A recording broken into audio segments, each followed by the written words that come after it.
Adrien.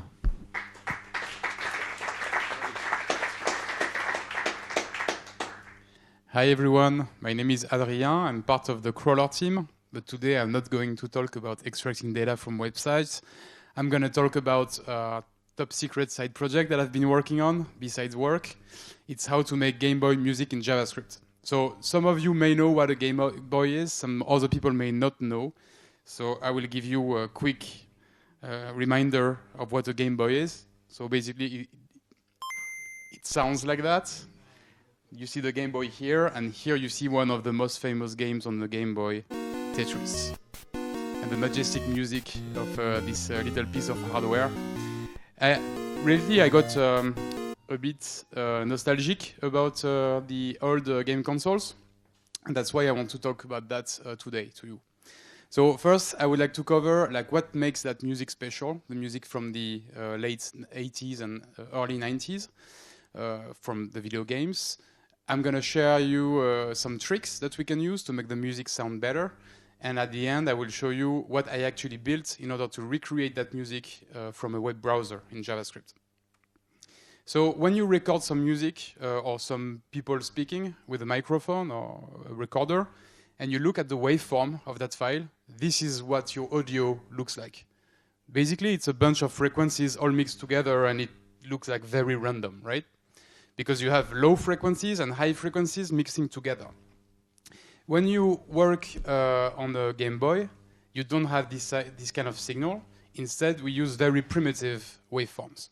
So every time you hear a sound, it's actually either a square wave, also called a pulse wave, or it could be a triangle wave, which are very primitive waveforms. And another constraint that you have on the Game Boy or on the NES, for example, is that you can only play 4 or 5 notes at the same time.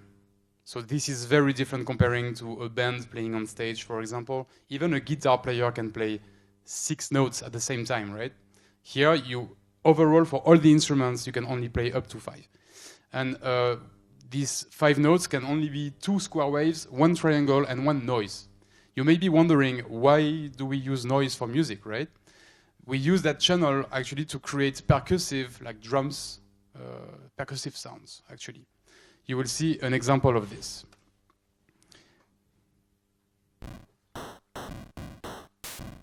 So this is the noise generator. So it's like a beat, a drum beat. This is one of the pulse waves, and another pulse wave on top of that. So there's never more than 3 notes at the same time. And though it still seems to be a very complete music and fun to listen to, right? So this one is maybe not that famous. Let me show you another one that you may know. This one is cool. It's not from the Game Boy, it's actually from the Nintendo. And it's nice because there's also the triangle wave playing. And you will hear it more now. You hear the difference between the pulse wave and the triangle wave? The triangle is better for the bass lines, for example, whereas the square waves are better for melody. And an even cooler one, you can actually, some composers found a way to make it sound a bit better, for especially the drums. They mix 2 channels to make the drums more solid. You will see that. It's coming back. I have to click exactly on the icon. Yes. Do you hear when it's hitting the drums here? This channel is used at the same time to give more power to the drums. Okay? Plus, on the second pulse wave, it's using a chord, so it's playing kind of multiple notes at the same time by rotating very quickly around them. So that's a trick that many composers have used in that time period. So I don't want to go too deep into all the tricks that we can use. I just want to show you how the composers used to create music for this era of game consoles. They were using a software called a sound tracker, and in the sound tracker you had 1 column for every channel, and you will just have to type the notes that you want each channel to play, right? And the number on the very right of every column is actually an effect that you can ask the Game Boy chip to execute on the sound. I'm still struggling with this. So this is a music from Tetris, and you see that all the notes are just scrolling and playing at the same time, right? So as you can guess, it was very tedious to compose a song for these platforms, right? And recently I discovered something pretty cool. Like this music were designed to be executed by a chip, right? By some microprocessor in a game console. But some crazy Japanese guys decided to play this music live and give concerts. And it looks like this. So basically it's the same concept. Instead of having one channel, or you have one musician per channel, okay? Each musician has their own synth and they play together. Even the sound effects, you know, they use the same channel on the Game Boy. And as you can see, it's pretty realistic for those who play Mario Brothers. It really sounds like it. And so this, when I saw that, I was very excited because I thought this music was made to be played by a computer, not by a human. But if, as human, we start playing with it, we could actually adopt the same aesthetics, but we could also improvise on top of that, which could make it even more exciting. Meaning that you could play some popular music from today, but with a Game Boy aesthetics. So what I did is I started to create my own synthesizer that reproduces the sound of a Game Boy. So I'm going to show you how it looks like. It looks very bad, I know, except this part in the middle, which was done by Jerome. I don't think he's here today, but thank you, Jerome, for making this great oscilloscope. And basically, when you press, I can plug a piano, a MIDI keyboard on it, and I can play on the MIDI keyboard. And it plays like a pulse sound like you could do on a Game Boy. And now it's the most stressing part of this presentation. For the first time, I will play keyboard live in front of an audience, and I'm not a keyboard player.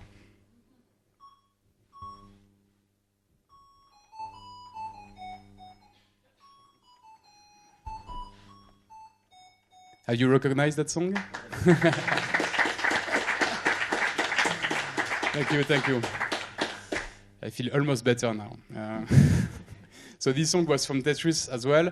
The whole point of this was to show that whenever you play a key, you see that it's really a square wave, like exactly like on the Game Boy. So now that you saw that, let's go back to the prez. So how did I do this? Okay.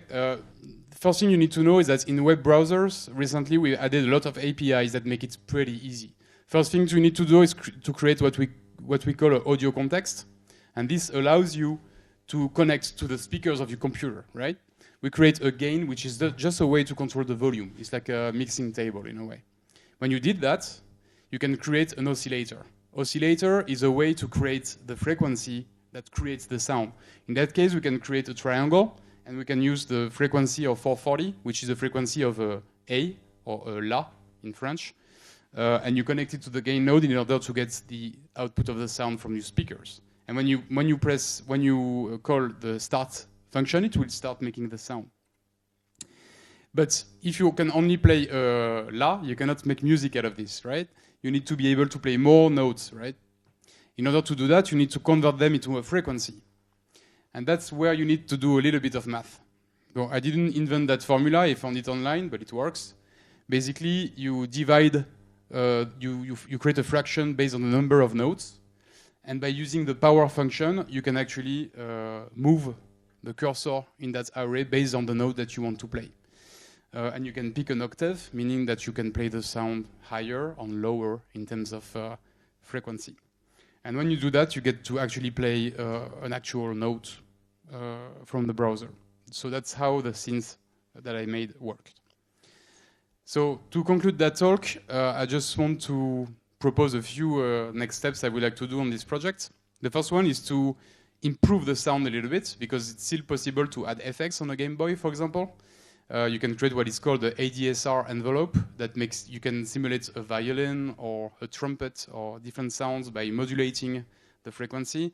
I would like to add more than one channel at the same time, so that more than one musician can plug their instruments using MIDI, and we could play all together on the same with the same synth.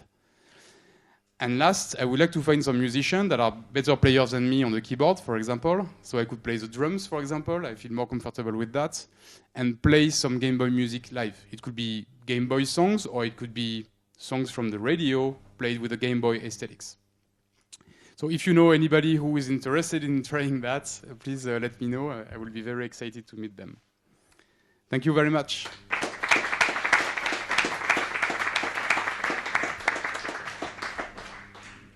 Is there any question for Adrien?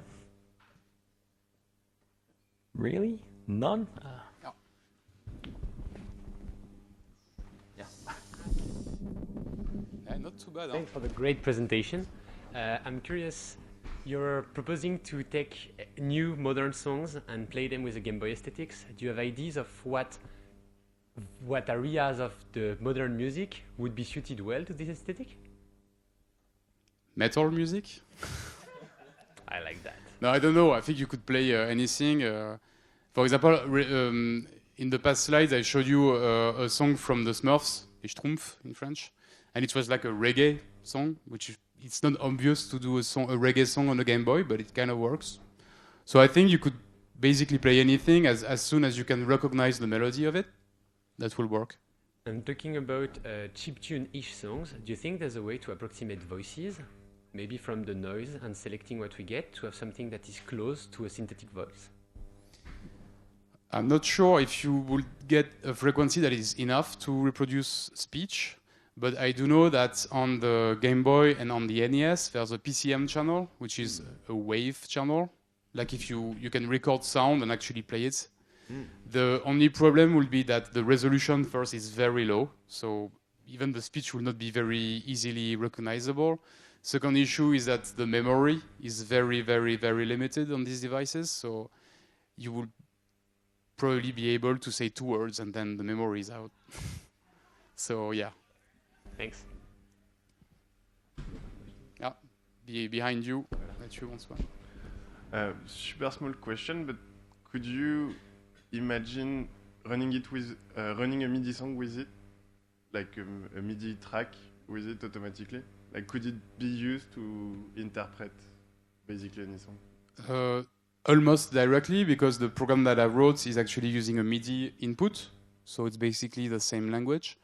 The difference is that when you open a MIDI file, you probably have up to 20 channels or something, and every channel is polyphonic, so you will have more than one note at the same time. So it means that the software would have to figure out which note do you want to play and which note you don't want to play. Or maybe kind of multiplex them by making the rotation I showed you in the, I think it was a Smurf song or another one, I don't remember one. So you will cycle through the notes to make them seem like they play in the same time. So you will have to use a lot of tricks, and I think, to make it work. But why not? It will be fun to try. It's a cool idea. Thank you. Any other question? No? All right. Thank you, Adrien. Thanks.